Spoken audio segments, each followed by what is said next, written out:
ஒரு பேரு The King சென்னைக்கு வராரு. மரைக்காயர். யார் இவர்? Purity you can feel. Intention you can carry.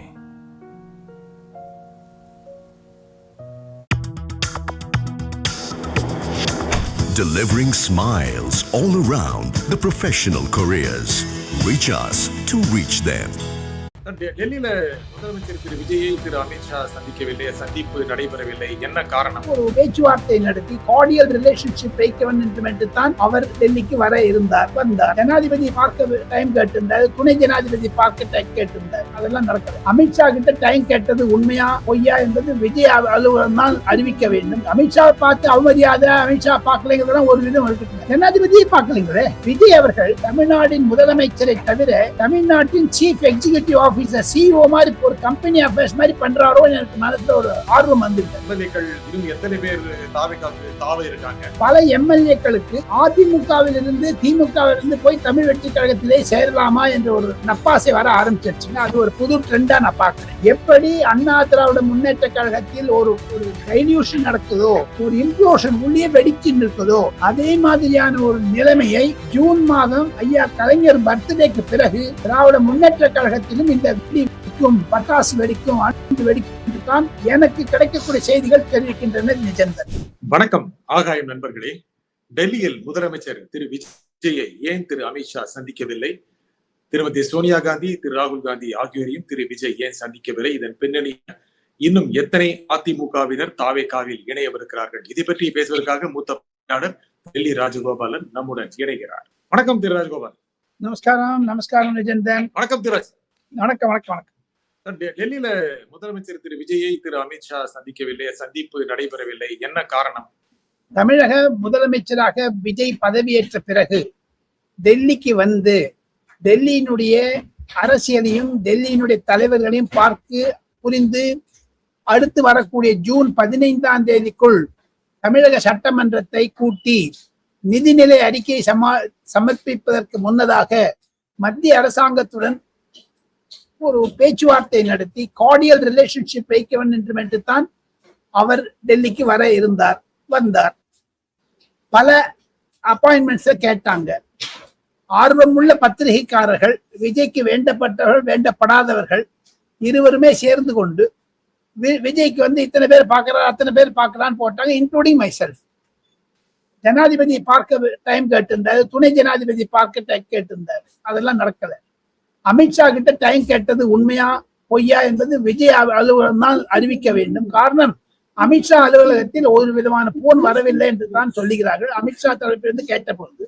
அதையும் தவிர முக்கியமானதாக விஜய் அவர்கள் வந்ததில் 3 அப்பாயின்மெண்ட் தான் பப்ளிக்கா நடந்ததுங்க. ஒண்ணு வந்து பிரைம் மினிஸ்டர் பார்த்தாச்சு, அடுத்தது நிர்மலா சீதாராமனை பார்த்தாச்சு. அது காரணம் என்னன்னு கேட்டால் தமிழக நிதிநிலை அறிக்கை சமர்ப்பதற்கு முன்னதாக இந்த வாரம் வரக்கூடிய ஜூன் முதல் வாரத்துல தமிழகத்தினுடைய நிதிநிலை அறிக்கையை பற்றி முதலமைச்சர் பதவியேற்ற பிறகு வாக்குறுதி அளித்தாரு. வெள்ளை அறிக்கை, ஒயிட் பேப்பர் தருகிறேன் என்று. அதற்கான ஆயத்தங்கள், பணிகள் முடிந்துவிட்டன. தமிழக அரசாங்கத்தில் 6 பக்கம் கொண்ட அறிக்கை தயாராக இருப்பதாகத்தான் அதிகாரிகள் வட்டத்தில் சொல்லுகிறார்கள். அதற்கு முன்னதாக தமிழகத்தில் இருந்த திராவிட முன்னேற்ற கழக அரசாங்கத்திற்கு பொருளாதார நெருக்கடி, எமர்ஜென்சி, பைனான்சியல் எமர்ஜென்சி வந்தாலும் ஆச்சரியப்படுவதற்கில்லை என்று பொருளாளர்கள், நிபுணர்கள், எக்கானமிஸ்ட் எல்லாம் சொல்லுவதை பார்த்தால் அந்த பயத்துல டெல்லிக்கு வந்தாருங்க விஜய். Simple as that. ஒண்ணு, அமித்ஷாவோட ஏன் பார்க்கலன்னு கேட்டீங்க. நான் அமித்ஷா அலுவலகத்தில் விசாரித்த பொழுது ஒண்ணு விதமான போன் வரல. ஒண்ணு. ரெண்டாவது வந்திருந்தான்னா கூட அன்னைக்கு 3 மீட்டிங் நடந்தது. Cabinet committee on security, cabinet committee on economic affairs. இன்றைய தேதியில் பிரதமருக்கு அடுத்ததாக அமித்ஷா தான் 56 கமிட்டியில் இருக்காருங்க. Cabinet committee. பல ஈரான் போர் நடந்து கொண்டிருக்கிறது. 5 நிமிடத்தில் ஒரு பொதுக்குழு அந்த குழு கூட்ட வேண்டும் என்றால் கேபினட் கமிட்டி ஆன் செக்யூரிட்டி என்று ஒன்று இருக்கிறது. அதில் பெட்ரோல் விலை நிர்ணயிப்பதிலிருந்து ஆகாய விமானத்தின் எங்க போகுது எங்க பான்றத மானிட்டர் பண்றதை தவிர அந்த கேபினட் கமிட்டி ஆன் செக்யூரிட்டி குறைந்தது 30 முறை மீட் பண்ணிட்டு போன மாசம் ஒண்டியே. April May June sorry April மேல. அதனால ஒரு சீஃப் மினிஸ்டர் 3 பேருக்கு அப்பாயின்மெண்ட் கொடுத்திருந்தாருங்க. யாரு? அமித்ஷா, தேவேந்திர பட்னவிஸ், ஹேமந்த விஸ்வ சர்மா, சுவேந்து அதிகாரிகள். சுவேந்து அதிகாரி வெஸ்ட் பெங்கால் அண்ட் அசாம். தமிழ்நாடு அரசாங்கம் கேட்டா கொடுத்திருப்போம், எங்களுக்கு இது வரைக்கும் காக்கல. அப்படி தவிர பிரதமர் நரேந்திர மோடியிடம் பேசிய பிறகு எப்படி ஜெயலலிதா அம்மையார் யாருமே பார்க்காத போனாங்களோ அது மாதிரி விஜயம் கடைபிடிக்கிறாரோ என்ற சந்தேகம் பலருக்கு வந்து விட்டது டெல்லியில். அமித்ஷா பார்த்து அவமரியாதை, அமித்ஷா பார்க்கலைங்கிறதெல்லாம் ஒரு விதம் இருக்கட்டுங்க, ஜனாதிபதியே பார்க்கலைங்களே. துணை ஜனாதிபதி தமிழ்காரர், அவருக்கு ஒரு மரியாதை நிமித்தமாக பார்க்கலையே. தமிழகத்தில் வைகோவையும் சீமானையும் பார்க்கக்கூடிய முதலமைச்சர் ஏன் ஜனாதிபதியையும் துணை ஜனாதிபதியும் பார்க்கவில்லை? சோனியா காந்தியை பார்க்கவில்லை. சோனியா காந்தி அம்மையாருக்கு உடல்நிலை சரியில்லைன்னு சொல்லிவிட்டார். அதை தவிர என்று முதலமைச்சர் வந்தாரோ அன்னைக்கு சாயங்காலம் 6 மணிக்கு ராகுல் காந்தி பார்ப்பதாக இருந்தது. ஆனால் 6 மணிக்கு இந்த சித்தராமையா கேஸ் வந்துடவே காங்கிரஸ்ல டூ ஆர் டை சிச்சுவேஷன், சாவா மரணமா என்பது ஒரு எமர்ஜென்சி சிச்சுவேஷன் அங்க இருந்தது அன்னைக்கு. அதனால 6 மணி அப்பாயின்மெண்ட் ராகுல் காந்தி கேன்சல் பண்ணிட்டு மறுநாள் காலையில வச்சுக்கலாம்னு சொன்னா மறுநாள் காலையில் அவர் வெளில போயிட்டார். இதனாலதான் சோனியா காந்தியும் ராகுல் காந்தியும் அமித்ஷாவையும் பார்க்கவில்லை என்பது இது தேவையற்ற விவாதமாகத்தான் நான் கருதுகிறேன். காரணம், ஒரு அரசியல்வாதி என்பவர் பல இன்னல்களுக்கிடையே, பல என்கேஜ்மெண்ட்ஸ்களுக்கிடையே, பல பிரச்சனைகளுக்கிடையே, யாரா இருக்கட்டும், முதலமைச்சராக இருக்கட்டும், சாதாரண அமைச்சராக இருக்கட்டும், இல்லை அதிகாரிகளா இருக்கட்டும், ஒண்ணு டெவலப் ஆகிட்டே இருக்கும், அதனோட இன்னொன்னு வந்துடும். அந்த மாதிரி இருக்க சிச்சுவேஷனை ஹேண்டில் பண்ணிச்சு. அமித்ஷாவை 11ஆம் தேதி ஜூன் மாதம் டெல்லியில் நிதி ஆயோக் மீட்டிங்ல டீம் இந்தியா மீட்டிங் நடக்க போகுதுங்க, அதுல பாத்துக்கலாம்னு விட்டுட்டாங்க கூட ஒரு யோசனை இருக்கலாங்க. அதுதாங்க ரவுண்ட் அப். என்னை பொறுத்த மட்டும் அதுதான். ஆனா நிஜந்தன், அதை தவிர நிறைய அரசியல் இருக்கு நிஜந்தன், அதெல்லாம் நம்ம பேசணும். நிஜம் என்ன பின்னணி, இது என்னென்ன அரசியல் சொல்லுங்க, என்னென்ன பின்னணியில என்ன அரசியல் நடக்குது? முக்கியமாக தமிழ்நாடு அரசை மையமாக வைத்து எப்படி இந்த பிரதமர் நரேந்திர மோடியுடன் சந்திக்கும் பிறகு பிஜேபியிலும் சரி, தமிழ் வெற்றி கழகத்திலும் சரி, தமிழக எதிர்கட்சிகளிடமும் சரி, ஆளுங்கட்சியிடம் சரி, பல சலசலப்புகளை நான் பார்க்கிறேன். காரணம் என்ன என்று கேட்டால், ஒரு மாபெரும் இயக்கமாக இருந்த திமுக அதிமுகவை மரண அடி கொடுத்து விஜயம் பெற்றது விஜய், தமிழ் வெற்றி கழகம். அதனுடைய எதிர்வலிப்புகள், அதனுடைய அலைகள் டெல்லியிலும், ஏன்னா அந்த ஒரு டைடு சொல்லுவாங்களே, வலை சமுதிரத்தை வர அலை மாதிரி, அது டெல்லி மட்டும் வந்துருச்சுங்க. பிரதமர் நரேந்திர மோடி அவர்கள் விஜயை பார்த்தவுடன் வணக்கம், நிறைய சினிமாவில் உங்களை பார்த்திருக்கேன், கிளிப்ஸ் எல்லாம் பார்த்திருக்கேன், நீங்க நிறைய சண்டை போடுங்க, டிஷ் டிஷ் டிஷ் அதெல்லாம் சொல்லி வரவேற்பதிலே நல்ல ஒரு வரவேற்பாக இருந்ததாகத்தான் நான் கவனிக்கிறேன். அதை தவிர முதலமைச்சர் விஜய் அவர்கள் மிக்க நன்றி சார், நீங்க வாழ்த்து தெரிவிச்சிருந்தீங்க ட்விட்டர்லையும் சரி, எங்க நேரையும் சரி. அவர் இப்படி தொட்டுட்டு முதல்ல தட்டி கொடுத்துட்டு ஒன் கிரேட் வெற்றி அப்படின்னு சொல்லியிருக்காரு, மகத்தான வெற்றியை பெற்றிருக்கிறீர்கள் என்று. அதையெல்லாம் நான் அதிகாரிகளிடம், அந்த போட்டோகிராஃபரிடம் நான் கேள்விப்பட்டேன். அதை தவிர நிஜந்தன், தமிழக முதலமைச்சருடைய அணுகுமுறைகளை பார்த்தால் நான் பல முதலமைச்சருடன் பழகி இருக்கிறேன். ஐயா கருணாநிதி, ஐயா ஸ்டாலின், அம்மையார் ஜெயலலிதா என்று. நான் சிறு வயதில் சிறு நிருபராக இருந்த பொழுது தினமணியில் சென்னையில் மெயில் என்ற ஒரு ஆங்கில பத்திரிகை வந்து கொண்டிருந்தது. அதில் நான் ட்ரெயினியா போனேன். அப்பெல்லாம் நான் எம்ஜிஆர் பார்த்திருக்கேன். நான் 1971, 72, 73 சொல்றேன். நான் அந்த அமைச்சர்கள்லாம் அவர் டெல்லிக்கு வந்த போது, எம்ஜிஆர் டெல்லிக்கு வந்த போதெல்லாம் நான் தினமணியில நிருபராக இருந்தேன், டெல்லி நிருபராக. அந்த அமைச்சர்லாம் பார்த்த அப்புறம் விஜயனுடைய அணுகுமுறைகள் ஒரு நூதனமாக இருப்பதாகத்தான் நான் பார்க்கிறேன். எந்த அதிகாரியும் அருகே வைத்துக் கொள்வதில்லை, எந்த அமைச்சரையும் வைத்துக் கொள்வதில்லை. விஜய் அவர்கள் தமிழ்நாட்டின் முதலமைச்சரை தவிர தமிழ்நாட்டின் சீஃப் எக்ஸிகியூட்டிவ் ஆபீசர், சிஇஓ மாதிரி ஒரு கம்பெனி அஃபேர்ஸ் மாதிரி பண்றாரோ எனக்கு மனசுல ஒரு ஆர்வம் வந்து விட்டது. அவர் சீஃப் எக்ஸிகியூட்டிவ் ஆபீசர் மாதிரி தனக்குத்தானே பண்ணிக்கிறார். இங்க டெல்லிக்கு வரத்துக்கு முன்னாடி நிஜந்தன் தமிழகத்தில் இருக்கக்கூடிய உயர் தொழில் அதிபர்களையும், அதை தவிர விவசாயிகளையும், அதை தவிர வல்லுநர்களையும் பார்த்து பேசி தமிழகத்தை பற்றி பிரதமரிடம் என்ன கேட்க வேண்டும், பிரதமர் என்ன கேட்டால் பதில் சொல்ல வேண்டும் என்பதை தனக்குத்தானே தயாரித்துக் கொண்டார்.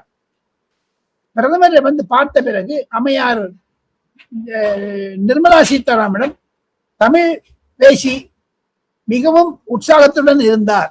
டெல்லி விஜயினுடையது தமிழக முதலமைச்சர் பொருளாதார ரீதியில் நாம் என்னென்ன செய்ய வேண்டும் என்பதை விளக்கமாக தெரிந்து கொண்டதனால் அரசியல் விஷயமாக அவர் பேசவில்லையோ என்ற சந்தேகம் கூட எனக்கு வருகிறது. காரணம் 2 அப்பாயின்மெண்ட்ஸ் தான் ஒருத்தர் வருவாங்களா சார், ஒரு சீஃப் மினிஸ்டர், அதுவும் ஸ்பெஷல் பிளேன் போட்டு, இதெல்லாம் நம்ம விசாரிக்க வேண்டியதா இருக்குது. அம்மையார் ஜெயலலிதா ஆபீசர்ஸ் அழைச்சிட்டு வருவாங்க, தனியா வருவாங்க. அம்மையாரும் ஸ்பெஷல் பிளேன் தான் வராங்க, ஸ்டாலினும் ஸ்பெஷல் பிளேன் தான் வந்தாரு, விஜயம் தான் வராரு. அம்மையார் ஜெயலலிதா டெல்லிக்கு வரும்பொழுது பல அதிகாரிகளை முன்னதாக அனுப்பி வைத்தார்கள். அதிகாரிகள் பேசி மத்திய அரசாங்கத்தின் அதிகாரிகள் மாநில அரசாங்கத்தின் அதிகாரி கலந்து உரையாடி சில பேஸ் கிரியேட் பண்ணிவிடுவாங்க. அம்மையார் சொல்லி விடுவாங்க, இதெல்லாம் நீங்க பேசுங்கன்னு. அவங்க பேசிட்டு இவங்கிட்ட சொல்லுவாங்க. அதே மாதிரி டெல்லி அதிகாரிகளுக்கு புரிதல் வரும், 2 பேருக்கும் ஒரு புரிதல் வரும்.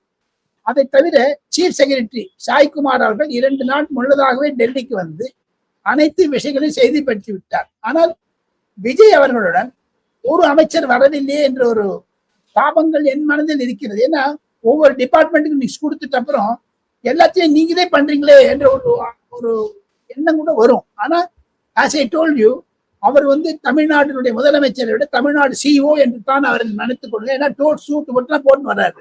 பாத்தீங்கன்னா பாக்கத்துக்கு ஒரு எக்ஸிக்யூட்டிவ் மாதிரி இருக்காரு. பாக்கத்துக்கு ஒரு டைய கட்டினா பிரமாதமா இருக்கும். நானும் டை கட்டி அமெரிக்காலாம் போயிருக்கேன், லண்டன் போயிருக்கேன், சைனா போயிருக்கேன்.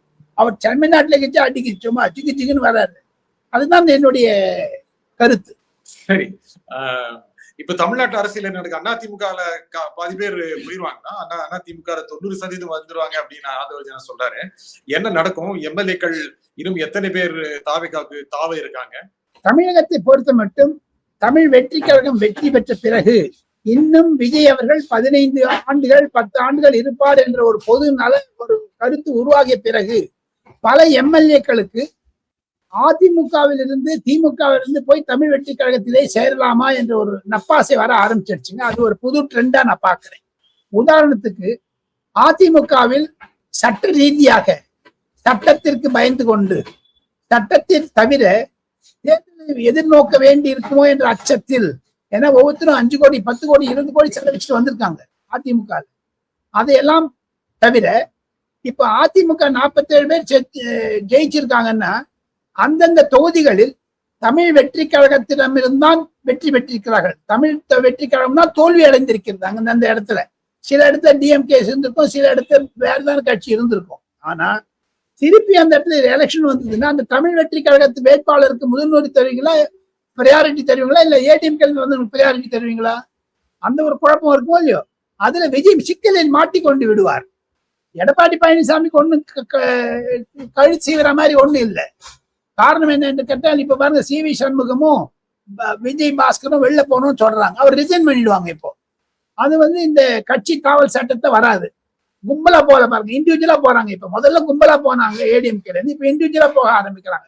எப்படி அண்ணா திராவிட முன்னேற்ற கழகத்தில் ஒரு டைல்யூஷன் நடக்குதோ, ஒரு இம்ப்ளோஷன் உள்ளே வெடிக்குதோ, அதே மாதிரியான ஒரு நிலைமையை ஜூன் மாதம் ஐயா கலைஞர் பர்த்டேக்கு பிறகு திராவிட முன்னேற்ற கழகத்திலும் இந்த பட்டாசு வெடிக்கும், அணுகுண்டு வெடிக்கும் என்று தான் எனக்கு கிடைக்கக்கூடிய செய்திகள் தெரிவிக்கின்றன. நிஜந்தன் திமுக ரொம்ப பலமா இருக்கு, ரொம்ப கட்டுமானம் மிக்க ஒரு கட்டுறுதி மிக்க ஒரு கட்சியா இருக்கு. அதுல எப்படி எது மாதிரி நடக்கும்னு சொல்றீங்க? எல்லா கட்சியும் கட்டுரிமையா தான் இருந்தது. இந்த காங்கிரஸ் இருந்ததுன்னு 50 வருஷம் 40 வருஷம் இந்தியாவே ரூல் பண்ணாங்க காங்கிரஸ். இப்ப வளவளத்து போயிருக்குது இல்லையா? ஒரு மீனவர் தன்னுடைய வலையை பிடிக்கும் பொழுது ஒரு 50 தடவை 40 தடவை விரிக்கலாம். அந்த மீன் வந்த பிறகு அந்த தொங்கி விடும் அந்த வலை.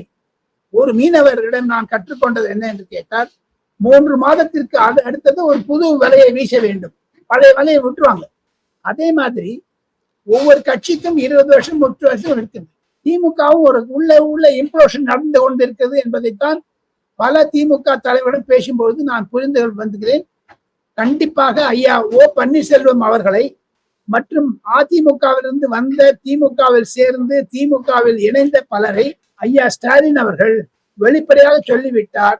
தாங்கள் ராஜினாமா செய்துவிட்டு தங்களுடைய இஷ்டப்படி போகலாம், அதிமுக சேர்னா சேருங்க, வேற எங்கன்னா சேர்னா சேருங்க என்று பச்சை கொடி காட்டி விட்டார். கூடிய விரைவில் 3 அல்லது 4 திமுக எம்எல்ஏக்கள் கட்சியை விட்டு வெளியேறி ராஜினாமா செய்யக்கூடும். ஏன்னா அவங்கள உதயசூரியன்ல கண்டெஸ்ட் பண்ணியிருக்காங்க. அவங்க உடனே தமிழ் வெற்றி கழகத்துக்கு போனா தடுப்பு சட்டம், அந்த காவல் சட்டம் வந்து அந்த கட்சி தாவல் சட்டம் வந்துடும், டிஸ்குவாலிபிகேஷன் வந்துடும்.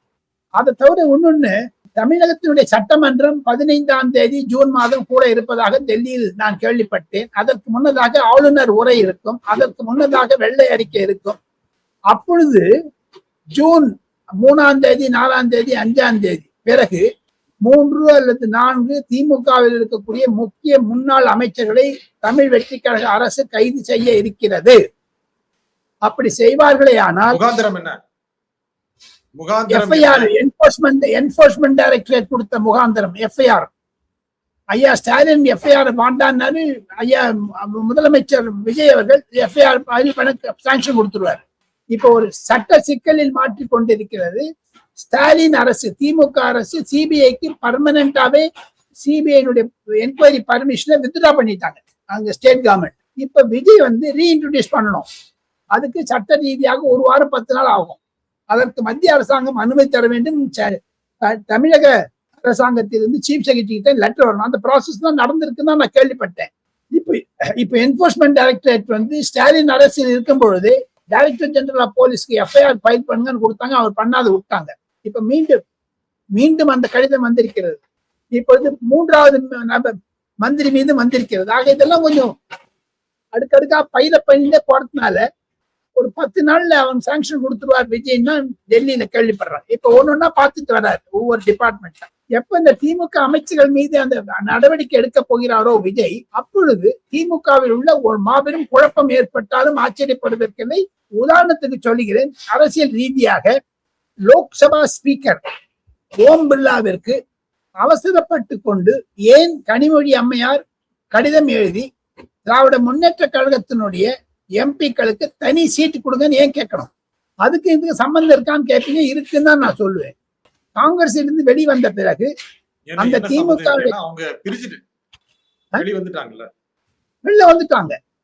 வெளில வந்துட்டா காங்கிரஸ் இப்ப காங்கிரஸ் அதெல்லாம் வெளில வந்துட்டா இருக்கட்டும், நிஜம்தான். இப்ப காங்கிரஸ்லயே உள்ள குழப்பம் வருது பாருங்க. அங்க சோடங்கர் மீதும் செல்வ பெருந்தகை மீதும் இன்று காலை ஜோதிமணியினுடைய அறிக்கையை பார்த்தால் காங்கிரஸ் உள்ளே அடிச்சுக்கிறாங்களே. நான் ஒண்ணு கேள்விப்படுறேன், காங்கிரஸ்ல இருக்கக்கூடிய 2 எம்எல்ஏக்கள் ராஜினாமா செய்து தமிழ் வெற்றி கழகத்தில் சேர்ந்தாலும் ஆச்சரியப்படுவதற்கில்லை. ஆக மொத்தம் தமிழகத்தில் ஒரு அரசல் புலசல் நடக்கிறது, ஒவ்வொரு கட்சியிலும் நடக்குது. எப்படி தேர்தலுக்கு முன்னதாக நாம் விவாதித்தோமோ, நாங்கள் கேள்வி கேட்டீர்கள் தமிழ் வெற்றி கழகம் எந்தெந்த கட்சியிலேருந்து ஓட்டை பிரிப்பாங்கன்னு, ஜெனரலா பிரிப்பாங்க. நம்ம இப்ப பாருங்க எல்லா கட்சியிலையும் பிரிஞ்சுட்டு தமிழ் வெற்றி கழகத்துக்கு மேல பாக்குறாங்க. ஸோ இயற்கையாகவே தேர்தலுக்கு முன்னதாக 108 சீட் பெற்ற பிறகு தேர்தலுக்கு அப்புறம் முதலமைச்சரான பிறகு 144 சீட் வாங்கிட்டாரு. இப்ப திருப்பி என்னதான் நீங்க வந்து ஸ்ட்ரெங்தன் பண்ணினான்னு நினைச்ச கூட உங்களுக்கு சிம்பிள் மெஜாரிட்டி நீங்க கிராஸ் பண்ண முடியுங்க. இப்ப 125 கையில வச்சுட்டாருன்னு வச்சுங்க விஜய், மீதி 100 அந்த பக்கம் இருக்குதுங்க. இந்த 100 பிடிச்சி 125 வச்சுட்டாருன்னா ஆட்சி நிரந்தரமாகும். அப்போ காங்கிரஸோ கம்யூனிஸ்டோ விடுதலை சிறுத்தையும் தேவையே இல்லை அவருக்கு. ஆனா அதிமுக இப்படி பலவீனமாகி போயிருமா? இல்ல வருகின்ற இடைத்தேர்தல்கள்ல அதிமுக திமுக கூட்டணி வர வாய்ப்பு இருக்கா? எது இருப்பினும் பொது தேர்தல் என்றால் ஒரு 15 தொகுதிக்கு தேர்தல் என்றால் 10 தொகுதிகளில் தமிழ் வெற்றி கழகம் வெற்றி பெறுவதற்கான அறிகுறிகள் இப்பொழுதும் இருக்கிறது. காரணம் பசுமையாக இருக்கிறது அந்த நினைவுகள். மீதி இடத்துல 2-3 இடத்துல ஏடிஎம்கே டிஎம்கே ஜெயிக்க கூடும். அது வந்து பொதுமக்களுடைய நிலைமையை பொறுத்து இருக்கிறது. தமிழக அரசின் மீது எவ்வளவு மரியாதை வைத்திருக்கிறார்கள் என்ற பொதுமக்கள் கருத்தும் இருக்கிறது. விஜயனுடைய அமைச்சர்கள் 15க்கு 15 வெயிட் பண்றதை பார்ப்பாங்க. இருந்தாலும் 1-2 தோக்கிறதுக்கு ஜெயிக்கிறதுக்கு சான்சஸ் இருக்கு நிஜம்தான். ஏன்னா தேர்தல் களம் என்பது ஒரு ஆகாய பறவை மாதிரி டக்குன்னு பறந்துட்டே இருக்கும், திருப்பி மேல ஏறும். அப்படி நீங்க கரெக்டா சொல்ல முடியாது, இவ்வளவுதான் வரும் இவ்வளவுதான் வராதுன்னு. அதிமுக முழுக்க முழுக்க இனி காணாமல் போக வாய்ப்பு இருக்கிறதா? இல்ல எடப்பாடி பழனிசாமி உறுதியை காண்பித்து உங்களுக்கு இருக்கிற ஓட் பேங்க் அந்த நம்பர்ஸ் சீட்ஸ தன் பக்கம் வச்சிருக்கக்கூடிய வாய்ப்பு இருக்கு? தமிழக வெற்றி கழகத்தின் வெற்றிக்கு பிறகு தமிழகத்தில் ஒரு ஜெனரேஷன் சேஞ்ச், அது வந்து ஒரு மாறுதலை கொடுத்திருக்கிறது. ஜெனரேஷன் சேஞ்ச் தமிழ் என்ன சொல்றதுன்னு எனக்கு தெரியலங்க, மன்னிக்கணும். ஒரு தலைமுறை மாற்றங்கள் வர ஆரம்பித்து விட்டது. நான் திமுகவும் அதிமுகவும் நன்றாக படித்தவன், அறிந்தவன், அந்தந்த பொதுக்குழு தீர்மானத்தை எல்லாம் நன்றாக கரைத்து குறைத்து கட்டுரைகள் எழுதுவதை தவிர ஆங்கில ஹிந்தி தொலைக்காட்சிகளில் அதிமுக திமுகவை பற்றி கடந்த 20-25 ஆண்டுகளாக ஹிந்தி ஆங்கிலத்தில் நான் பேசி வருகிறேன். பொதுக்குழு தீர்மானங்களை படித்து வருகிறேன். அம்மையார் ஜெயலலிதாவுடைய கட்டுரைகள், அவருடைய பட்ஜெட் ஸ்பீச், அசம்பிளி ஸ்பீச், ஸ்டாலினுடைய budget speech, assembly speech, M Karunanidhi ஐயா அவருடைய பட்ஜெட் ஸ்பீச், ஸ்டாலின் ஸ்பீச் எல்லாம் பார்த்தபோது ஒரு புரிதல் வரும். இப்பொழுது நிஜந்தன் ஆகாயம் நேயர்களுக்கு ஒரு ஷாக்கிங் நியூஸ் நான் சொல்ல போறேன். அதுல நிஜந்தன் என் மீது கோபப்படலாம், ஆகாயம் நேயர்கள் என் மீது கோபப்படலாம். ஆனால் நெருப்பு என்றால் வாய் வெந்து விடாது, நாக்கு. நான் ஒரு சொல்ல போவது நெருப்பான விஷயம். தமிழக வெற்றி கழகம் வெற்றி அடைந்த பிறகு நிஜந்தன் தமிழகத்தில் சிறு சிறு துண்டுகளாக போன திராவிட முன்னேற்ற கழகத்தினுடைய அமைப்புகள், திமுக என்பது அதிமுகவாச்சு, மதிமுகவாச்சு, தேமுதிகவாச்சு, அமமுகவாச்சு, இதை தவிர எத்தனையோ கட்சிகள் ஸ்டாலினுடைய அரசாங்கத்திற்கு பிறகு கூட பல கட்சிகள் தோன்றின, பல கட்சிகள் மறைந்தன. இவ்வாறு சசிகலா கூட ஒரு புது கட்சி வச்சிருக்காங்க, அதுவும் கழகம் தான், முன்னேற்ற கழகம், திராவிட கழகத்தை சேர்ந்துட்டான். ஆக மொத்தம் ஒரு 10-15 பிளாக்ஸா வந்துடவே அந்த திராவிடியன் மூவ்மெண்ட் கொஞ்சம் கொஞ்சமா குறைய ஆரம்பித்து அதனுடைய தாக்கங்கள். இப்பொழுது விஜய் அவர்கள் அந்த திராவிடியன் மூவ்மெண்ட் எல்லாத்தையுமே சாப்பிட்டு போடுவாரோ என்ற பயம் கடந்த ஒரு 4-5 நாட்களாக தமிழகத்தினுடைய இருக்கக்கூடிய தலைவர்களுடைய பேச்சிலிருந்து நான் புரிதல் வைத்திருக்கிறேன். உதாரணத்துக்கு இந்த டிடிவி தினகரனை வைத்துக் கொண்டு வரக்கூடிய ஓரிரு மாதங்களில் அனைத்து திராவிட கழகத்தினுடைய தலைவர்கள் எந்த கட்சியில் இருந்தாலும் சரி, திராவிடியன் மூவ்மெண்ட் அதை ஒன்று சேர்த்து அதனுடைய தலைமையில் திராவிடியன் மூவ்மெண்ட்டை காப்பாற்ற வேண்டும் என்று இறங்கி இருப்பதாக நான் கேள்விப்படுகிறேன். சில பாலிசி மேக்கர்ஸ், ஏன்னா தமிழகத்தில் தத்துவ ரீதியாகவும் மாறுதல் வந்துவிட்டது. இப்பொழுது நியூ திராவிடியன் மூவ்மெண்ட் வந்துடுச்சு. விஜய் அவர்கள் கட்சி ஆரம்பிச்ச போது தன்னுடைய கட்சியினுடைய கொள்கைகள் 5 தலைவர்களை கொண்டது என்று சொன்னார்.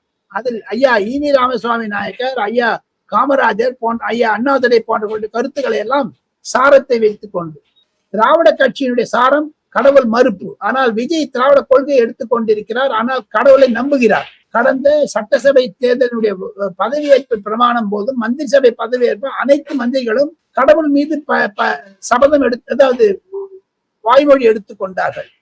இதிலிருந்து நான் பார்க்கிறேன் திராவிடியன் மூவ்மெண்ட் கொஞ்சம் கொஞ்சமா அழிந்து கொண்டு வருவதை பார்க்கிறேன். அதை நிலைநிறுத்த வேண்டும் என்பதுதான் பழைய திமுக, அதிமுக, தேமுதிகவினுடைய ஒரு கொள்கையாக இருக்கிறது. இதிலிருந்து ஒன்று கண்டிப்பாக அடுத்து வரக்கூடிய ஓரிரு வருடங்களில் அந்த திராவிடியன் மூவ்மெண்ட் ஸ்பேஸை விஜய் பிடிச்சிட்டாருன்னா, விஜய்க்கு எதிர்த்து யார் வருவாங்க? நிஜந்தன், பாஜகவா, அல்லது விஜய் ஒரு கட்சியை வளர்ந்த மாதிரி புது கட்சி வருமா? பாஜக வாய்ப்பு இருக்கு, அண்ணாமலைக்கு வாய்ப்பு இருக்கு. இல்ல, அது தவிர தடாலும் விஜய் வந்த மாதிரி ஒரு புது தமிழக அரசியல் மாறிவிட்டது என்பதைத்தான் நான் குறிக்கா சொல்றேன். அது அந்த பேக்ரவுண்ட்ல பாத்தீங்கன்னா இன்னைக்கு பாருங்க, எடப்பாடி பழனிசாமியுடைய வீடை கூட காலி பண்ண வேண்டிய நிலைமையா வந்துருக்கு. அந்த ஒரு பர்டிகுலர் ஸ்டேட்ல அவர் 20 வருஷமா இருந்திருக்காரு, அது காலி பண்ணிடுவாங்க. அதிமுகவினுடைய ஒரு உள்ள இருக்கக்கூடிய இம்ப்ளோஷன், அங்க உள்ள வெடிக்கக்கூடிய சத்தங்கள் கேட்கின்றன. தற்காலிக முறையாக வேலுமணி போய் சேர்ந்தா கூட அந்த ஒரு கசப்பு இன்னும் நீடிக்கிறது. இப்போ திராவிட முன்னேற்ற கழகத்தில் அது மாதிரியான நிலைமை வந்தால் திராவிட முன்னேற்ற கழகத்தை காப்பாற்றுவதற்கு யாராலையும் முடியாது. அப்படிப்பட்ட இம்ப்ளோஷன் அவங்களுக்குள்ளே வந்துட்டு இருக்குது. அதை அதிமுகவை சமாப்தி பண்ண பிறகு விஜய் அவர்கள் திமுக பக்கம் கண் வைப்பார். காரணம் என்ன என்று கேட்டால், fight is between DMK and TVK சொல்லிட்டு வந்தார். இது வரைக்கும் அதிமுகவை அழிக்க வேண்டும் என்ற எண்ணம் கொண்டவர் விஜய் என்பது நிரூபணம் ஆகிவிட்டது. ஆக மொத்தம் ஒரு திமுகவை அழிச்சிட்டீங்கன்னா அனதர் திமுக ஆட்டோமேட்டிக்கா அழிஞ்சிரும் சொன்ன இந்த கைதுக்கு பிறகு, அப்புறமா அசம்பிளி செஷனுக்கு பிறகெல்லாம் ஒரு பெரிய நாடகங்கள் நடக்க ஆரம்பிப்பாங்க. அப்போ யூ கெட் கிளியர் பிக்சர் தான் நான் நினைக்கிறேன். நிஜந்தர், சரி, இந்த நிகழ்ச்சியில் உங்கள் கருத்தில் குறிப்பிட்ட மிக்க நன்றி. தேங்க்யூ. மீண்டும் ஒரு நிகழ்ச்சி சந்திப்போம். நன்றி, வணக்கம். ஒரு பேரு The King சென்னைக்கு வராரு. மறைக்காயா. யார் இவர்? Purity you can feel. Intention you can carry.